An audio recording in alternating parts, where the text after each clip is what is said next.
Next number 4ত দিয়া আছে যে নাম্বাৰ 4ত এনেকৈ দিয়া আছে নাম্বাৰ 4 এটা দিয়া আছে a plus b plus c is equals to 0 তো ইয়াৰ পৰা আমি a প্লাছ b মানে কি লিখিব পাৰোঁ মাইনাছ c আকৌ b প্লাছ c যদি কৰা হয় তেতিয়াহ'লে কি আহিব b প্লাছ c ৰাখিলে এইটো হ'বলৈ গুচি যাব মাইনাছ a আকৌ যদি c প্লাছ a কৰা হয় তেতিয়াহ'লে মাইনাছ b আহিব লেফ্টত এতিয়া চোৱা ইয়াৰ লেফ্ট হেণ্ড চাইডত কি আছে লেফ্ট হেণ্ড চাইডত দিয়া আছে b প্লাছ c ইয়াৰ square divided by bc plus c plus a এইটোৰ স্কোৱাৰ ডিভাইডেড বাই দিয়া আছে ca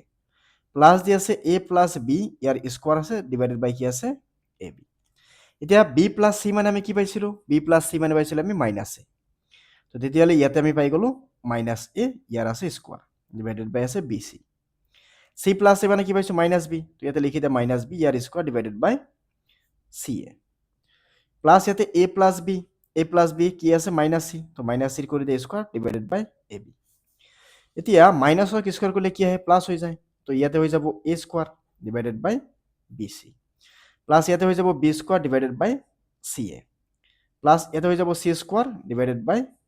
ab আহিল এতিয়া এটা কাম কৰা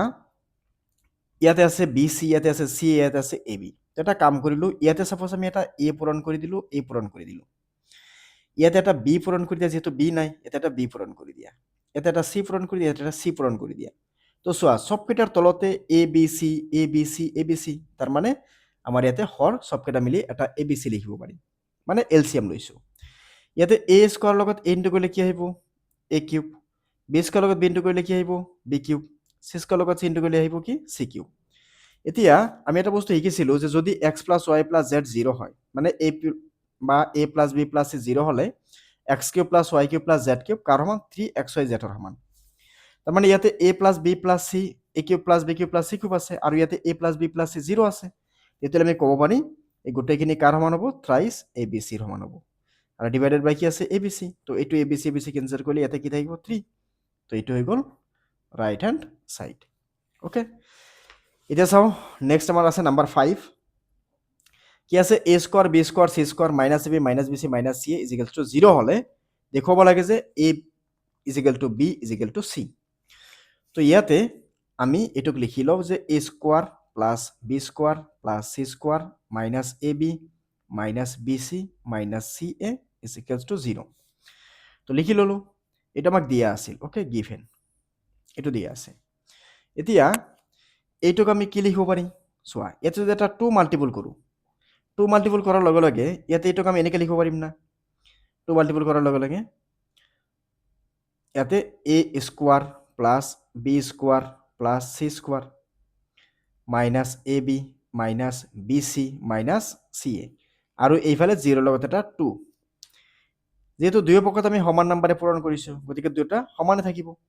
এতিয়া a লগত a স্কয়াৰ পূৰণ কৰিলে কি আহিব 2 লগত a স্কয়াৰ পূৰণ কৰিলে কি আহিব 2a স্কয়াৰ ইয়াৰ পৰা আহিব 2b স্কয়াৰ ইয়াৰ পৰা আহিব 2c স্কয়াৰ মাইনাস আহিব টুৱাইস ab মাইনাস লিখিব পাৰি টুৱাইস bc মাইনাস লিখিব পাৰি টুৱাইস ca আৰু 0 লগত 2 ইনটু কৰিলে 0 আহি যাব এতিয়া হৈছে মেইন কাম এইটো হৈছে মেইন ইম্পৰ্টেন্ট লাইন এইটো অংকন তো তোমালোকে চাবা ইয়াৰ পৰা এটা কাম কৰিলো a স্কয়াৰ এটা ৰাখিলো এইটো কিয়াতে লিখি দিলো minus twice ab plus b square এটা ৰাখিলো আকৌ ইয়াতে লিখিলো b স্কয়াৰ মাইনাস লিখিলো টুৱাইস b আৰু c তাৰ ভিতৰত লিখিলো c স্কয়াৰ আকৌ লিখিলো c square minus twice ca plus লিখিলো a square is equals to 0 তো চোৱা এটা স্কয়াৰ দুটা স্কয়াৰ এটা b স্কয়াৰ দুটা b স্কয়াৰ এটা c স্কয়াৰ দুটা c স্কয়াৰ আৰু minus twice ab minus twice bc minus twice ca okay তেতিয়া হলে এইবাৰ যদি আমি চাও ইয়াতে a square minus twice bc ab minus plus b square এই তিনটা মিলি আমি লিখিব পাৰি a minus b whole square এইখিনিক মিলি কিনে আমি লিখিব পাৰি b minus c whole square এইখিনিক মিলাই কিনে আমি লিখিব পাৰি c minus a whole square is equals to 0 তেতিয়া সো এইটুক স্কয়াৰ কৰিলে সবকেইটা স্কয়াৰ কৰিলে যদি 0 হয় স্কয়াৰ কৰিলে সাধাৰণতে কি নেগেটিভ নাম্বাৰ হওক পজিটিভ নাম্বাৰ হওক সদায় 0 সদায় কি হয় পজিটিভ হয় তো তিনিটা পজিটিভ নাম্বাৰ প্লাস কৰিলে তো কেতিয়াও 0 হ'ব নোৱাৰে কিন্তু তিনিটা 0ক যদি তুমি স্কয়াৰ কৰা তেতিয়া 0 হ'ব পাৰে হয় না নাই তাৰ মানে ইয়াতে আমি ক'ব পাৰি therefore a plus b a minus b whole square to 0 সমান b minus c whole square ইও 0 সমান চি মাইনাছ এ হোল স্কুৱেৰ ইও 0ৰ সমান। এতিয়া ইয়াৰ পৰা স্কোৱাৰ উঠাই দিলে ইয়াতে কি আহিব ৰুট অভাৰ, ৰুট 0 মানে কি 0, তাৰ মানে ইয়াৰ পৰা ক'ব পাৰি এ মাইনাছ বিটো 0ৰ সমান, বি মাইনাছ চিটো 0ৰ সমান, আৰু ইয়াৰ পৰা চি মাইনাছ এটো 0ৰ সমান লিখিলো। এইবাৰ তেতিয়াহ'লে এ ইজ ইকুৱেলছ টু কি B, B is equals to কি চি, আৰু চি ইজ ইকুৱেলছ টু কি লিখিব পাৰি এ।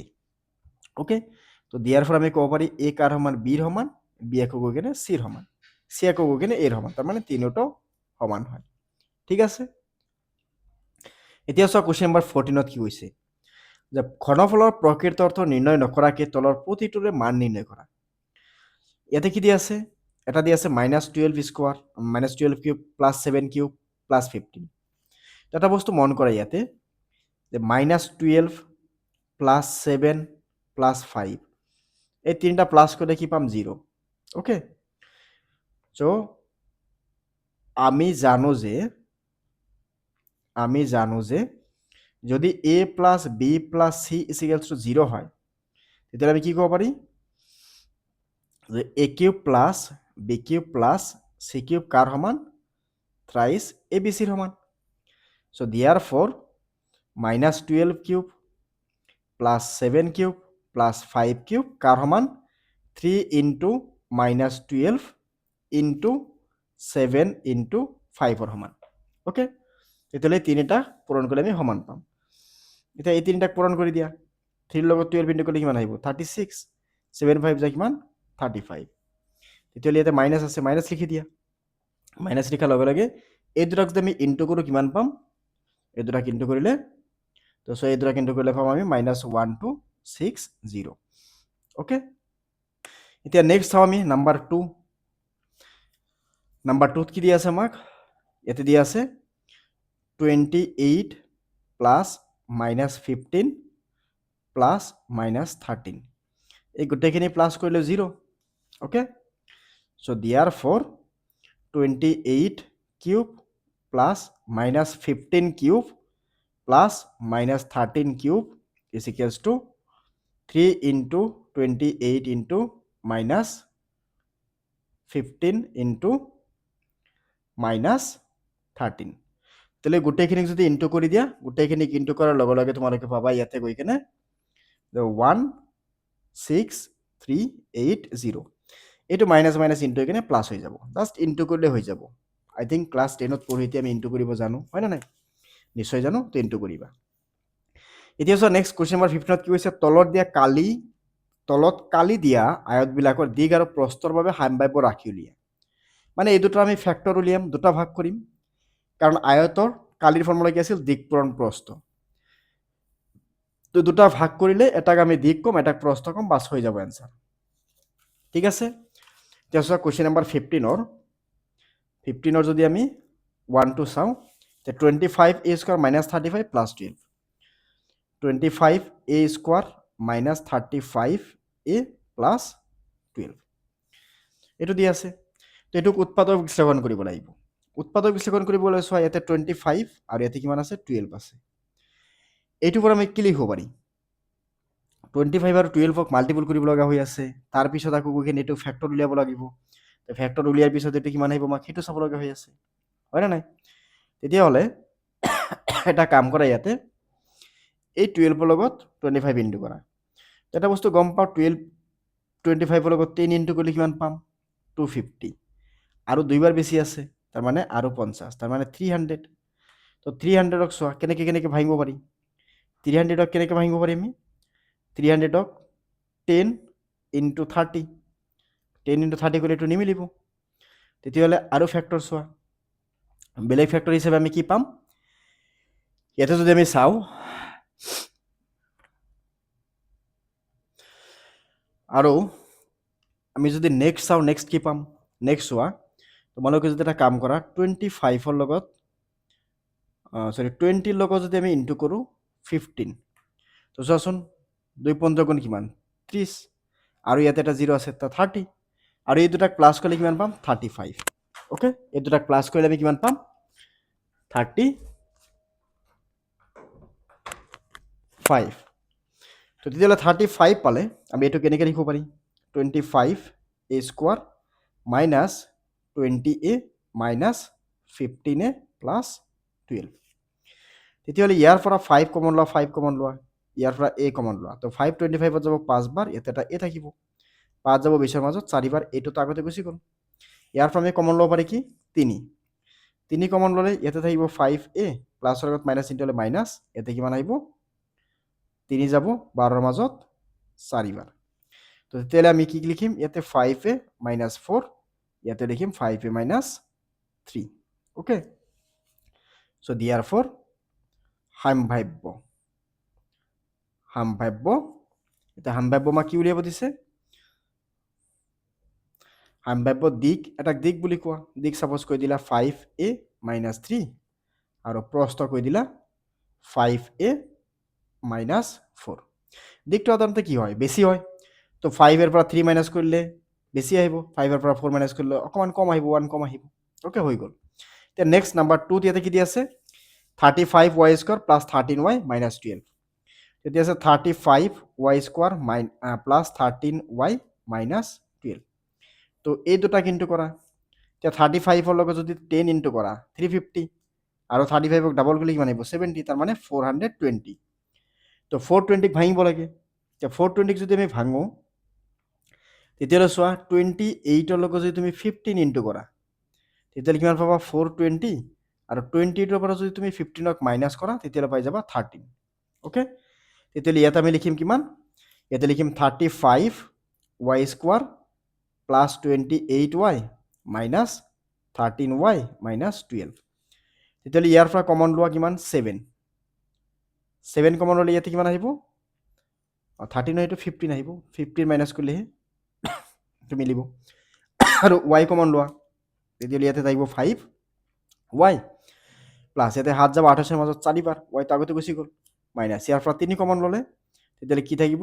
5 3 5 গুণ 15 আৰু ইয়াতে থাকিল y মাইনাছ ইনটু মাইনাছ কৰিলে প্লাছ ইয়াতে কিমান আছে 3 যাব 12 এৰ মাজত 4 বাৰ তেতিয়াহ'লে আমি ইয়াতে কি পাম 5y প্লাছ 4 আৰু এটা পাই আছো আমি 7y মাইনাছ 3